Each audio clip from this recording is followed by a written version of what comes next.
Big boss finale అంటే కేవలం title గెలవడం మాత్రమే కాదు, అదొక పక్కా గేమ్ ప్లాన్. మరి ఈ సీజన్ వెనుక అసలు స్ట్రాటజీ ఏంటి?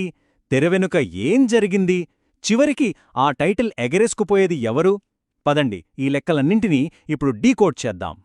ముందుగా ఈ సీజన్లో అందర్నీ తొలిచేస్తున్న ఒకే ఒక్క ప్రశ్న, డెమోన్ పవన్ విషయంలో నిజంగా అన్యాయం జరిగిందా? చాలామంది మదిలో ఇదే డౌటు.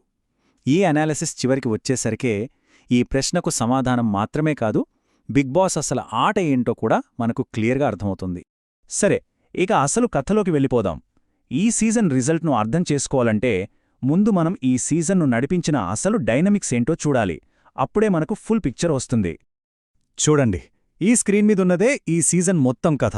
ఒకవైపు కంటెంట్, మరోవైపు ఓటింగ్ బ్యాంక్. అంటే హౌజ్లో ఒక కంటెస్టెంట్ ఎంత బాగా ఆడిలా బయట వాళ్లకున్న fan base, organised voting system అదే వాళ్ల భవిష్యత్తును డిసైడ్ చేసింది. ఈ సీజన్లో కంటెంట్ మీద ఓటింగ్ బ్యాంక్ కంప్లీట్గా డామినేట్ చేసేసింది. ఆటకన్నా బయట ఫాలోయింగే గెలిచింది. దీనికి best example Sanjana Galrani elimination. ఆమె టాప్ 5కి అర్హమైన కంటెస్టెంట్, చాలా స్ట్రాంగ్ కంటెంట్ ఇచ్చింది, కానీ సరైన ఓటింగ్ బ్యాంక్ లేకపోవడం వల్ల బయటికి వెళ్ళిపోవాల్సొచ్చింది. ఇది ఆడియన్స్కు పెద్ద షాక్ ఇచ్చినా ఓటింగ్ ట్రెండ్స్ను ఫాలో అయ్యేవాళ్లకి ఇది ముందే ఊహించిన విషయమే. ఇప్పుడు బయట ఓటింగ్ ఒక్కటే కాదు, బిగ్ బాస్ టీం కూడా ఫినాలే కోసం ఎమోషన్స్ అనే ఒక పవర్ఫుల్ వెపన్ని ఎలా వాడుకోబోతోందో చూద్దాం. ఎందుకంటే ఇది కూడా రిజల్ట్ను చాలా వరకు ప్రభావితం చేస్తుంది. ఈ లిస్ట్ చూడండి. ఫినాలేకి ప్రతి కంటెస్టెంట్ ఫ్యామిలీ మెంబర్స్ వస్తున్నారు. ముఖ్యంగా డెమాన్ పవన్ తల్లిదండ్రులను తీసుకురావడం వెనుక ఒక పెద్ద ప్లాన్ ఉంది.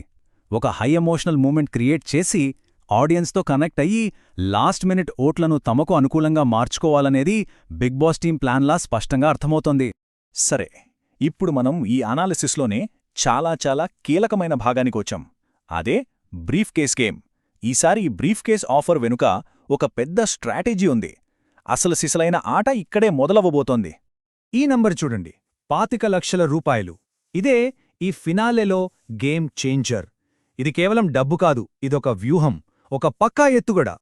ఈ స్ట్రాటజీలో 3 స్టెప్సున్నాయి. మొదటిది, ఈ ఆఫర్ ఎలాగైనా సరే డెమో పవన్కు చేరకుండా ఆపాలి. రెండవది, ఈ 25 లక్షల ఆఫర్ను ఎగ్జాక్ట్గా 3వ స్థానంలో ఉన్న కంటెస్టెంట్కు మాత్రమే ఇవ్వాలి. ఇక మూడోది చాలా ఇంపార్టెంట్, ఈ ఆఫర్తో నేరుగా ఇమ్మాన్యుయల్ను టార్గెట్ చేయాలి. ఇదంతా ఎందుకంటే ఫినాలేలో డ్రామాను పీక్స్కి తీసుకెళ్లి ఊహించని రిజల్ట్ని క్రియేట్ చేయడానికి వేసిన ప్లాన్ ఇది. సో దీనివల్ల ఏమవుతుందో తెలుసా? ఒకవేళ ఇమ్మాన్యుయల్ ఈ 25 లక్షల ఆఫర్ను తీసుకుంటే అతనక్కడితో 3వ స్థానంలో ఎలిమినేట్ అయిపోతాడు. అది జరిగితే ఆటోమేటిక్గా డెమాన్ పవన్ 4వ స్థానానికే పరిమితమైపోతాడు. అతనికి టాప్ 3కి వెళ్లే ఛాన్సే ఉండదు. ఇక్కడే మనం మొదట అడిగిన ప్రశ్నకు సమాధానం దొరుకుతుంది. డెమోన్ పవన్కు అన్యాయం జరిగిందా అంటే అవుననే చెప్పాలి. ఎమోషనల్గా, కంటెంట్ పరంగా అంత స్ట్రాంగ్గా ఉన్నా అతనికొక ఫేర్ ఛాన్స్ ఇవ్వకుండా డబ్బుతో ఆటను డైరెక్ట్గా మార్చేశారు. సరే, గేమ్ డైనమిక్స్ అన్నీ అర్థమయ్యాయి కదా. ఇప్పుడు అందరూ వెయిట్ చేస్తున్న ప్రశ్న, ఇంతకీ విన్నరెవరు? మన దగ్గరున్న డేటా ప్రకారం విజేత ఎవరు కాబోతున్నారో చూసేద్దాం. ఇప్పటివరకు అందిన voting trends, board votes, fake voting ఇవన్నీ ఫిల్టర్ చేశాక ఒక విషయం మాత్రం చాలా క్లియర్గా కనిపిస్తోంది. తన స్థిరమైన గేమ్ ప్లే, విపరీతమైన ఫ్యాన్ ఫాలోయింగ్ వల్ల ప్రస్తుతం తనుజ లీడింగ్లో ఉంది. అంటే విన్నర్ అయ్యే అవకాశాలు తనుజకే ఎక్కువగా ఉన్నాయి. కానీ ఇక్కడే అసలు ట్విస్ట్ ఉంది. బిగ్ బాస్ టీం చివరి నిమిషం వరకు కూడా నిర్ణయాన్ని మార్చే అవకాశం ఉంటుంది.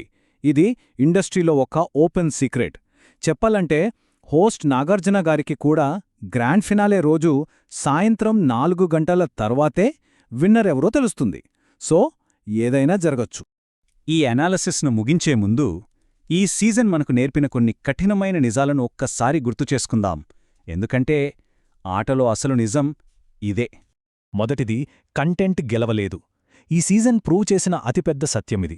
హౌజ్లో ఎంత కష్టపడినా, ఎంత మంచి కంటెంట్ ఇచ్చినా అది టైటిల్ గెలుస్తామన్న గ్యారంటీ ఇవ్వదు. రెండవది, బయటవేసిన స్ట్రాటజీ గెలిచింది. పక్కా ప్లానింగ్, ఆర్గనైజ్డ్ ఓటింగ్ మేనేజ్మెంట్ ఇవే కీలక పాత్ర పోషించాయి.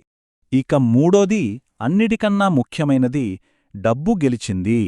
ఈ ఆటలో స్కిల్, కంటెంట్ కన్నా కూడా బ్రీఫ్కేస్ రూపంలో వచ్చిన డబ్బే ఫైనల్ రిజల్ట్ను శాసించింది. ఫినాలేలో ఊహించని షాక్లు పక్కా అంటున్నారు. మరి ఇప్పటి ట్రెండ్స్ ప్రకారం తనుజనే విన్నర్ అవుతుందా? లేక అందరి అంచనాలను తలకిందులు చేసే చివరి ట్విస్ట్ ఏదైనా రెడీగా ఉందా? ఆటింకా ముగియలేదు. చూద్దాం ఏం జరగబోతోందో.